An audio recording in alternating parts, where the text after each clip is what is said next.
Have you ever really looked at a woman who walked away from a narcissist and never went back? Not the one still checking his profile at midnight, not the one rehearsing the speech she'll give him if he ever calls. The other one. The one who is genuinely, quietly at peace. He texted. She didn't answer. He came back. She didn't flinch. And here's the part that confuses everyone. She isn't fighting the urge to return. The urge is simply gone. When people see her, they try to explain her away. They whisper that she's bitter, that she's given up on love, that she's hardened by what happened to her. They want her to be damaged because the alternative is far more unsettling. The truth is, her walking away wasn't the end of her story. It was the first page she ever wrote herself. From the time we're young, we're handed a script.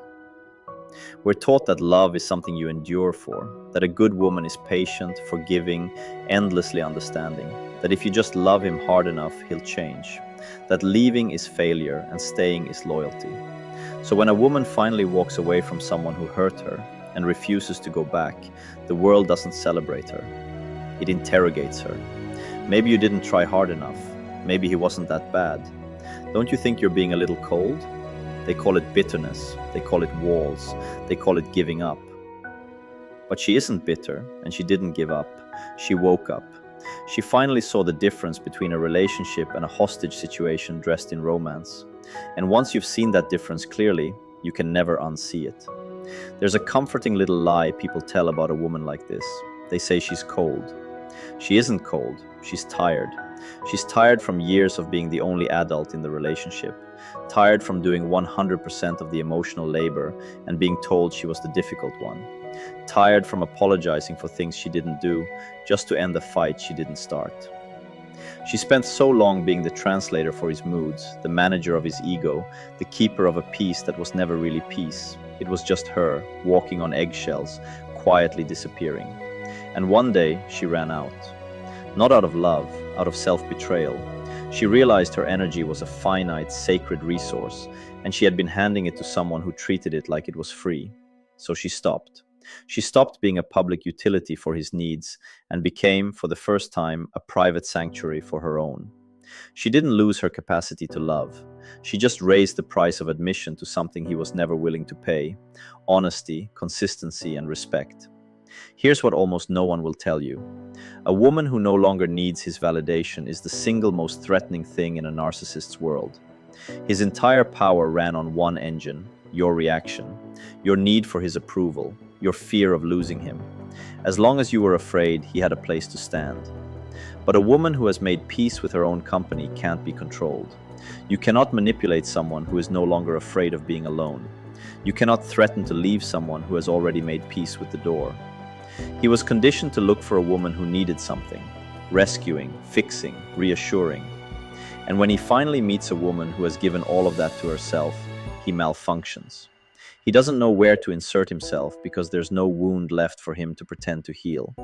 That's why the Hoover gets so desperate. That's why the mask slips and the rage comes out. Her peace is a mirror, and for the first time he's forced to look into it, and he cannot stand what looks back. If you could walk into her life now, the first thing you'd notice isn't what's there, it's what isn't. There's no anxiety humming under the surface, no phone clutched in her hand, no bracing for the next mood swing. There is silence. But don't mistake that silence for emptiness. To a world addicted to noise, a quiet life looks like a lonely one. But for her, that quiet is a hard-won sanctuary. Most people are terrified of silence because when the noise stops, they finally have to hear their own thoughts, and they've spent a lifetime avoiding that conversation. She stopped running from it. She turned her solitude into a place where she no longer has to perform, explain herself, or manage anyone's fragile ego. And of course, the world has labels ready for her: picky, guarded, difficult. But those labels were never about her, they're projections. When people see a woman at peace alone, it touches their own buried fear of being alone. So they decide she must be broken because they can't imagine being whole by themselves. They assume she built walls to keep the world out. They have it backwards. She didn't build those walls to keep people out. She built them to keep herself in. For years she was invaded by his needs, his crises, his version of reality. She lived inside someone else's emotional weather. Now she's the gatekeeper of her own peace, and the door is locked from the inside. Not out of fear, out of self-respect. She has faced the ghosts most people sprint away from their whole lives. The childhood wounds that made her tolerate too much. The pattern that kept calling chaos chemistry. The quiet, desperate habit of begging for crumbs and calling it love. Her solitude isn't an open wound. It's the proof of a scar that finally completely healed. What looks like distance to an immature eye is actually maturity. She's no longer moved by charm, by big gestures, by the intoxicating spark that, if she's honest now, was never excitement. It was anxiety in disguise. She's let go of the oldest trap there is. The story that she's half a person waiting for her other half. She doesn't want to be completed because she finally understands she was never incomplete. She isn't looking for someone to save her, and she's certainly not looking for another project to fix. She's done both. She knows how those movies end. What she wants now is rarer than rescue. She wants reciprocity. A connection between two people who are already whole, already grounded, already honest about their own shadows. Someone who has done the same brutal inner work she did, alone, in the quiet, with no audience and no applause. And until that arrives, she is in no hurry. She isn't waiting for her life to begin, she's already living it. Every day she stays single is a choice, not a sentence.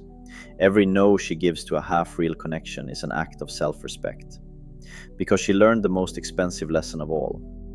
It is infinitely better to be alone than to be invisible next to someone. She's been in that room, sitting beside a person and feeling 1,000 miles away. She will never trade her peace for that kind of company again.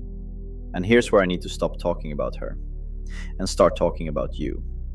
Because this was never just a story about some distant, stronger woman. It's a mirror. And if these words are landing in your chest like a physical weight, it's for a reason. It's because part of you is already her. You're tired. You're exhausted from shrinking. Your voice, your needs, your boundaries, to fit inside a relationship that was always too small for who you are. You've been playing a character in your own life just to keep him calm, just to keep the peace, just to keep him. And something in you is finally screaming for air. You don't have to wait for him to change. You've already learned he won't. You don't have to wait for closure. He was never the one who could give it to you. The walk away doesn't start with a dramatic exit. It starts the moment you decide that your own peace is no longer up for negotiation. So if you're standing at that door right now, phone lighting up, his name on the screen, that old ache whispering, maybe this time, I want you to remember what she knew. The silence on the other side of leaving isn't loneliness. It's the sound of your own life coming back to you. You are not too much. You were never too much. You were simply too much for someone too small to hold you. And the love that's meant for you, when it comes, won't arrive to complete you. It will arrive to join a life you already love. Not a missing piece, a celebration. If this reached something real in you, do one thing for me. Comment one word below. Whole. It means you're choosing yourself this time. I read every single one and I reply. And share this with a woman who needs the reminder that her power was never in who she could keep, but in who she becomes the moment she stops abandoning herself. Subscribe if you want to keep walking this path with me. You walked away once. You're already stronger than the version of you that stayed. I'll see you in the next one. Stay whole, stay free.